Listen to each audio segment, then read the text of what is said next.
अस्सलाम वालेकुम dear viewers, अल्लाहुम्मा सल्ली अला मुहम्मद व आले मुहम्मद। आज इस वीडियो के ज़रिए तमाम वकला बरदरी को high court bar association Multan की जानिब से जो लेटेस्ट प्रेस रिलीज़ की गई है, लेटेस्ट नोटिफिकेशन जारी किया गया है 16 जुलाई 2025 बरोज़ बुध को जनाब अल्लाह शेयर करना चाहूँगा। ये एक मज़ामती नोटिस की सूरत में प्रेस रिलीज़ की गई है।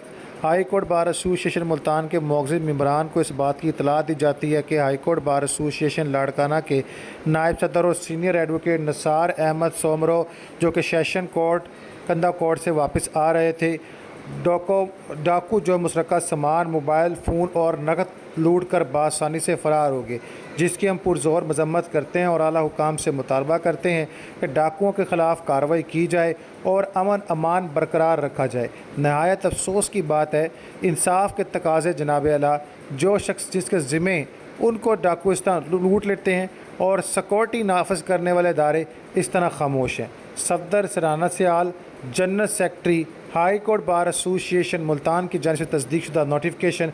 मज़ीद मालूमात के लिए दिए गए ऑफिशियल नंबर 0619201194 पर आप कॉल कर सकते हैं। अल्लाहुम्मा सल्ली अला मुहम्मद व आले मुहम्मद।